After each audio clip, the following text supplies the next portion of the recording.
Let's now revise the chapter of compromises, arrangements, and amalgamation. Right. So basically, there are three terms which are given. This particular chapter involves and revolves around these three terms. Right. It's chapter 15 of Companies Act 2013, starting from section 230, going till section 240. Right. Now, arrangement is the term which has actually been given in an explanation, and it's a wider term than compromise. Right.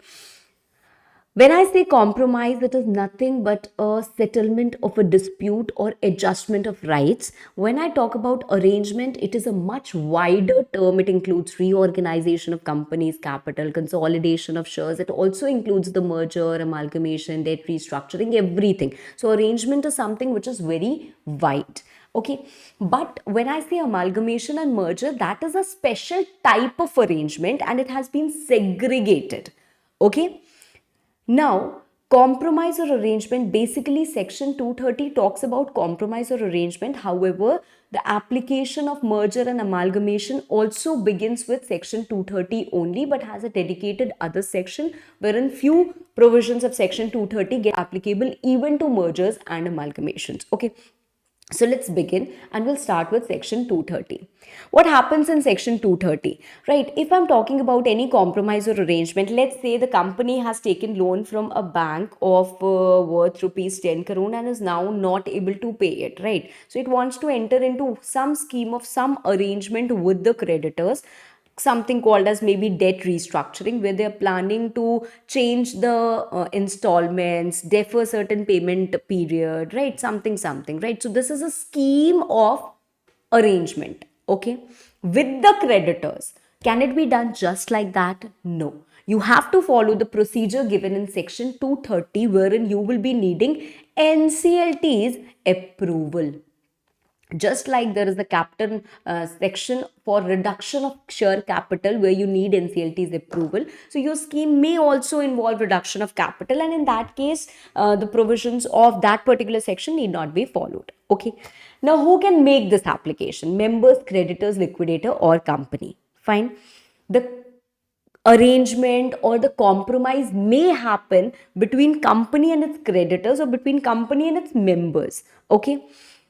So application is made to NCLT. NCLT may reject the application or accept it. When you make an application, you have to attach an affidavit which is going to disclose certain things. Point number one, the material facts of the company, like the latest auditor's report, the financials of the company, any investigation or proceedings which is pending, right? If your scheme involves reduction of capital, then that. If your scheme involves CDR, that is corporate debt restructuring, then some more details, like the scheme should be consented by at least 75% of the creditors in value, then only you can propose it. It should also have a creditor's responsibility statement, right? What safeguards they are taking for other creditors, the report by auditor about the liquidity of the company, right? And all the CDR is in accordance with the RBI guidelines. If not, then the statement to that effect, valuation report. So all these details are going to be enclosed, are going to be there in the affidavit, right? Which is going to be attached along with the application that's made to NCLT. Got it? Okay, so you make this application to NCLT. Supposedly NCLT has accepted the application. When NCLT accepts the application, then NCLT will order that, okay, fine, we will look into your application, but first you get the necessary approvals. You call the meeting of your members, creditors, get the approvals, right? You may, just a second, you also need to send the notice to some authorities like income tax, ROC, right, SEBI, RBI. If they have any objections, we'll look into that, right?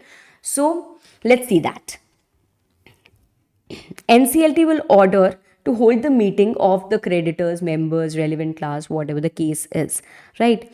So based on that order, you will be sending notice to call the creditors, members, debenture holders. You will send the notice individually to them. Notice will be accompanied with a statement which will contain the details of compromise, the copy of valuation report, the effect on creditors KMP, and effect on the interest of the directors. Other matters like investigation proceedings, the details of shareholding. If there is no objection which is there from the statutory holders, then that sanction, etc., etc. Where are you going to make the documents available so that any member who wants to inspect can come and inspect it? Where you'll keep the copy of compromise or scheme, right? What is the status of other approvals if need be, right? So all these details are going to be there. And then you will send the notice to your creditors members. You will also put a notice on your website, and if you are a listed company, you will also send it to SEBI and stock exchange, and they'll be later sit on their website also. Okay, apart from this, you also send the notice along with all the documents to central government, to RBI, to income tax authorities, to ROC, to SEBI, to stock exchanges, to official liquidator, to CCI if there is need be, right? So they can also raise objections within 30 days of receipt of notice. Fine. So one, you have sent the notice to these. Second, you have sent it to these. So meeting will be called, and in the meeting, voting shall take place. How voting shall take place? The members or the creditors who are present in person can vote. They can also appoint their proxies, or they can also vote through postal ballot. But we need the consent of majority plus 3/4 in value. So if we are talking about members, then 3/4 in value of shares. If you are talking about the creditors, then 3/4 in value of debt. So that is the consent that is needed. Supposedly we got that consent, so we will proceed forward. If we didn't get that consent, the scheme cannot be approved. We can't go back to NCLT. Okay. So it has to be, this approval has to be has to be obtained. Fine. Supposedly, there are some 50-60 members who disagree with this and they want to raise objections. Well, you can, if you hold at least 10% of the shares, or if you're the creditor, you hold at least 5% of debt. So you are eligible to raise objections.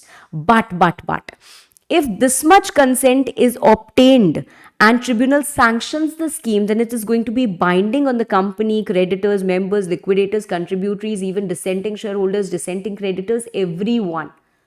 Okay. So you can also raise objections, they can also raise objections. Tribunal will consider the objections and will make sure that they have got the auditor's certificate that yes, whatever accounting treatment you are going to do, that will be according to accounting standards only. So that is going to be AS compliant. So if that is ensured, and considering the objections, tribunal may sanction the scheme. Once they sanction the scheme, they will send the order to the company, and company will file it with ROC within 30 days. When tribunal has passed the order of sanctioning the scheme, they may also provide for other matters like the court order. Whenever court passes an order, it provides for other matters also many a times, that this is going to be observed, this has to be done in this way, etc., etc. So NCLT may also provide for additional orders like, if you are converting preference to equity, then preference shareholders will be given an option with respect to their arrears and dividend, that they might claim it in cash or in equivalent equity shares. Second, protection of the creditors. Third, if in your scheme you are varying the rights of shareholders, then that cannot be done just like that. You have to comply with section 48. Okay. Then if there are any BIFR proceedings, that shall end. If other matters like maybe exit opportunity or exit offer to dissenting shareholders, right, that has to be according to rule 27 that we have discussed. And apart from that, the buyback is going to be in accordance with section 68 and like things, right? Okay, so once this is done, it will be filed, and that is it, right? Okay, next we move to section 231. Now 231 gives the power to NCLT to supervise, because once they have sanctioned the compromise or arrangement, maybe everyone is doing what they want to. Nobody cares for what tribunal has ordered. So are you doing everything in order? Are you being able to generate revenues as you promised? Right? So NCLT has the power to supervise the implementation also, give directions at the time of making order and even later. Maybe at the time of making order, they have given an additional direction that you have to give me progress report quarterly. Or maybe later they feel that no, this company is not functioning properly. We are asking the company, I will ask the company to report quarterly. So maybe later on also you can give directions. You can also make modifications. Modifications hasn't changed the entire scheme, no. Minute modifications or changes which are needed to facilitate the implementation, that is it, right? Facilitate means to smooth, to ease up, right? And order winding up, not just plain winding up directly, but if NCLT feels that you are not able to implement that compromise or arrangement point one, and the company is still not able to repay the debts and everything, then order winding up. Okay. Next is merger and amalgamation of companies. What is merger and amalgamation of companies? Now, it may be like A Limited is going to be taken over by B Limited. It may be like A Limited plus B Limited is going to become C Limited, right? So I have explained you what these two terms mean and how do they have differences and similarities, but that's not needed for the section, and that because the provisions are equally applicable to them. So let's directly talk about the section. If you have made an application under section 230 with respect to any arrangement where you're talking about merger, amalgamation, demerger, any type of restructuring, then this section hits. And tribunal will ask you to order the meeting of the creditors, members, or any class of them, right? And these provisions shall become applicable. Some provisions of section 230, that is 233 to subsection 6 of 230, right? These are going to be applicable. What do you mean by that? That means the company now, you have been told that you order the meeting and these provisions are applicable. So you need to send the notice along with the details. You need to call the meeting, you need to vote by proxy, by postal ballot, you need to obtain that consent majority plus 3/4 objections can be raised, right? You need to put the notice on website, everything. So all the provisions that we have read, starting from sending of notice till according of approval, right? The same provisions of section 230 shall be applicable here also. But because this merger or amalgamation is a special type of arrangement, one additional requirement is here.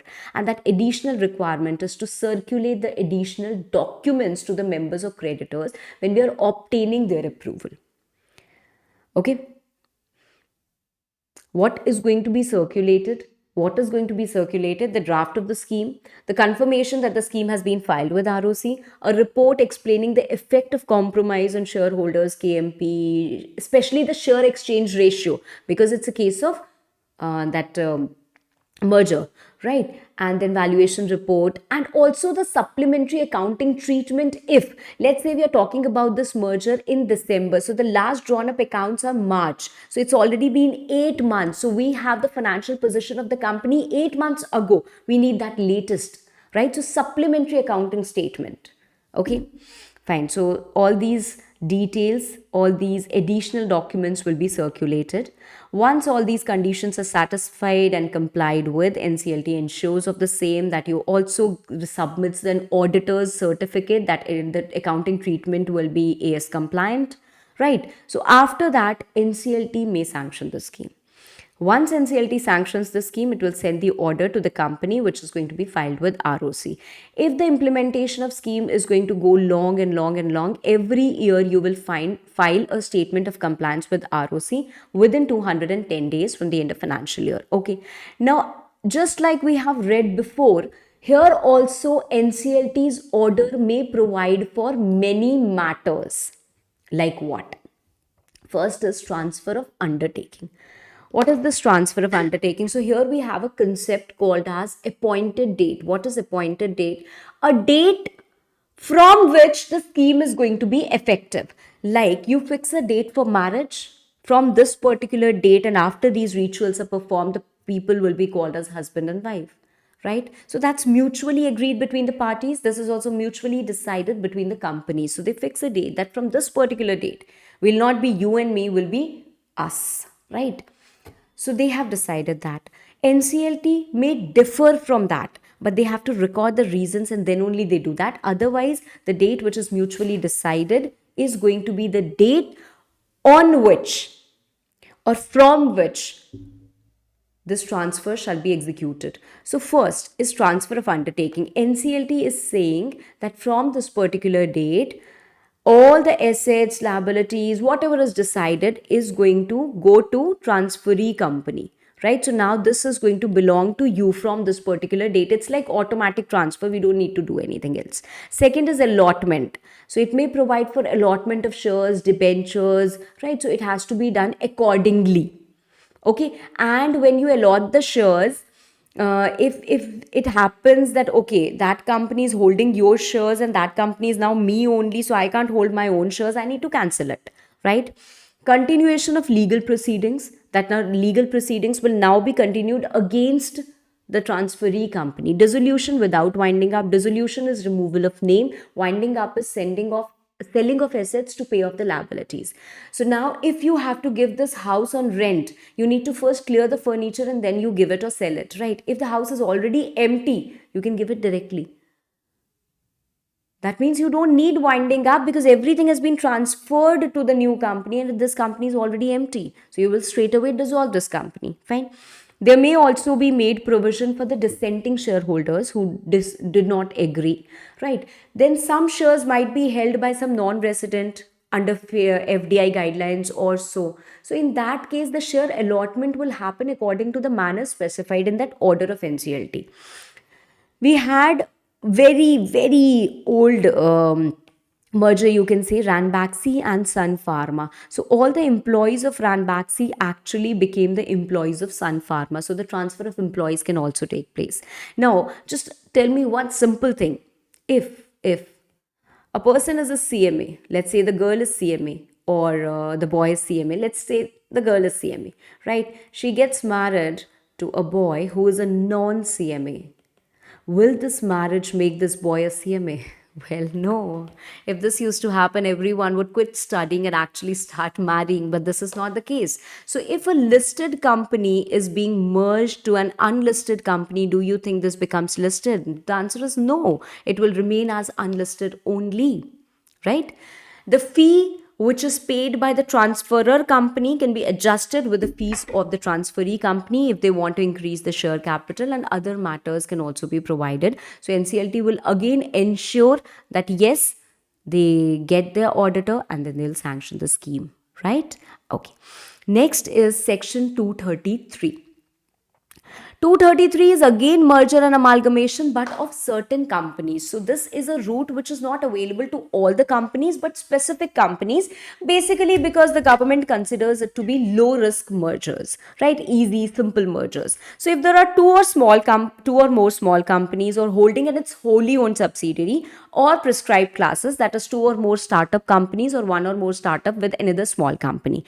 So if you fall into these cases and you're going to merge, you want to amalgamate, then this is applicable section for you. You get a fast track route. You get a fast track route, that is, you can do the merger and amalgamation without NCLT's approval, but you need to file it with CG, right? So you will be sending notice to some people, official liquidator and ROCU, to seek their objections and all of that, right? You get the approval of creditors, members that's needed, right? And you go to CG. CG will register the scheme and then you're done, right? So it's as simple as that.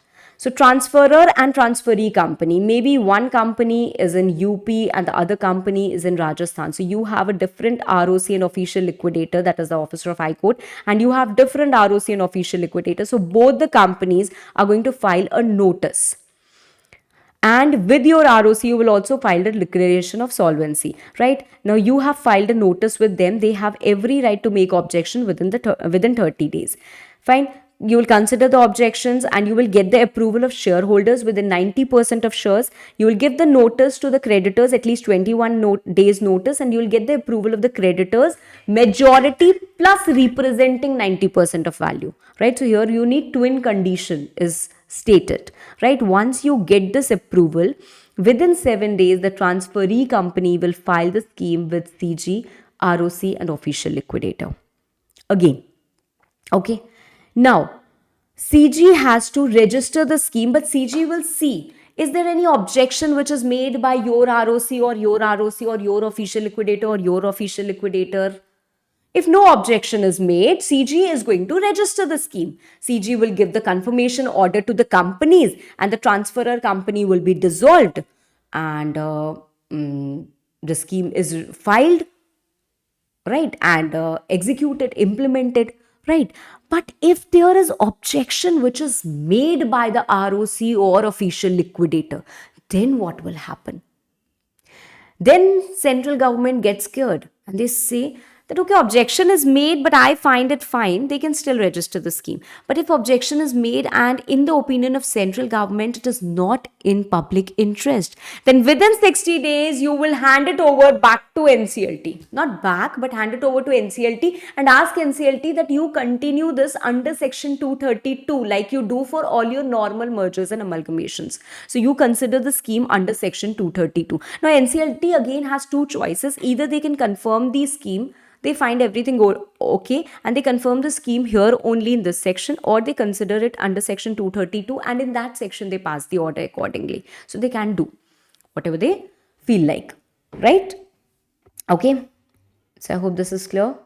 Right. Now, once the scheme is registered, then the transfer of all the properties and liabilities to the transferee company shall happen. The charges will now be enforced against this company. The legal proceedings will be shifted.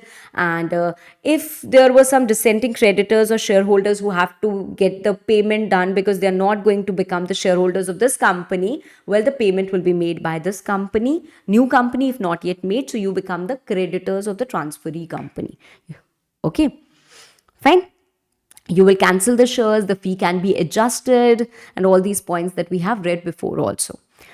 Moving to the next section, that is section 234. Again, a section of merger.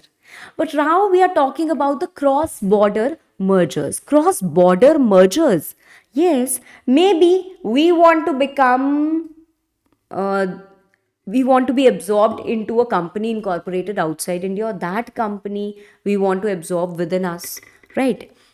Company incorporated outside India, that is what we mean by foreign company for this particular section. So all the provisions that we have read from 230 to 232, you'll follow the same.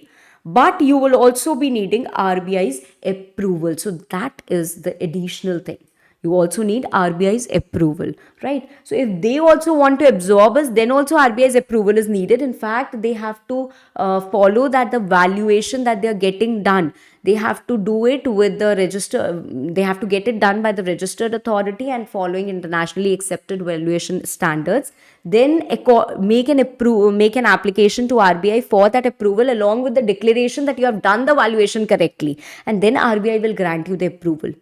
Okay, once you've got the approval, then only you can proceed with such merger or amalgamations. Okay, now apart from other things in your scheme of merger or of cross-border merger, the consideration may be paid in cash, in depository receipts, or a mix of both. This will be written in your scheme. This will be a part of your scheme, right? I have also told you, although we talk about section 230 to 232, I've also told you that recently the government had allowed this fast track merger route for reverse flipping mergers. So I've explained you that. Just keep that in mind. Okay. Next, moving to section 235. 235 is about getting some power to acquire the shares of dissenting shareholders. Now, this has to be differentiated from 236, wherein once you become the shareholder of 90% shares, you get the right to purchase those minority shareholding. That is given in section 236. But when we talk about section 235, maybe you are in the process of acquiring shares. You have proposed a scheme of transfer of shares. So you have proposed a scheme of transfer of shares, like this is one company and this is another company. You want to buy the shares of this company. That means all the shares you want to buy. So you propose a scheme to these people. The board of directors like the scheme and they will recommend it to all the shareholders, but ultimately you have to buy the shares from the shareholders only. So here what is happening, it's not a case of normal merger that all the assets and liabilities we are buying, I'm issuing the shares of my company to the shareholders of this particular company. So this is transferor company, I'm transferee company and all of that. No, I'm only buying the shares. It involves only the transfer of shares. So wherever the scheme involves the transfer of shares, I have made an offer to these shareholders that I want to buy your shares at this particular price. The offer remained open for at least 4 months. They may accept it, they may reject it. Supposedly they accept it. Maybe everyone has accepted. Fine, great. Nothing is more is needed. Maybe only 40% have agreed. This section does not get triggered. Maybe 90% have agreed. That means I proposed an offer and 90% have agreed. So 90% of the shareholders of that company are ready to sell their shares to me. But there are some people who disagree. In that situation, I get a right that within 2 months, I can send a notice to the dissenting shareholders that I am anyway taking your shares. They have a right to apply to tribunal within 1 month. If they apply, then I will wait till the apply is dismissed, till the appeal is dismissed. If not, then after this 1 month, I will send the notice to this transferor company that I send the notice to your dissenting shareholders. I will give the transfer deed that now you transfer all the shares in my name. I will also give the consideration to be paid to your shareholders. So now they will register all the shares in my name, right? All the shares in my name. Within 1 month, they will inform all these dissenting shareholders that these shares are no more yours and we have got the money. It is going to be paid to you within 60 days of receipt of money and it will be deposited in separate bank account when I give it to them. Correct? Okay. So we have another section called as section 237, again amalgamation. Yes. But here we are talking about mergers and amalgamations in public interest. So CG has the power. Maybe there is a bank which needs to be amalgamated with another one because it's not performing well, and in public interest, they feel like that, doing that, right? So basically, CG, you will draft an order of amalgamation, you will send it to the companies involved. They will have 2 months to object, company creditors, members, right? And if their rights are getting less in the new company, then also compensation will be assessed by the authority. If the compensation you're not satisfied with, you have every right to make an appeal within 30 days, right? CG will consider the objections and suggestions, make necessary modifications, and give the final order in the official gazette, which is going to be laid before both houses of parliament, right? Okay. Now, one more section that we have is section 238. 238 relates to 235 only, which talks about that if transferee company has given offer to the shareholders of the transferor company, you must have given some document, offer document. Now, you can't just promise anything and not deliver something, right? So whatever offer document you have to register with ROC, right? It has to contain certain details. You have to register with ROC, board recommendation and everything.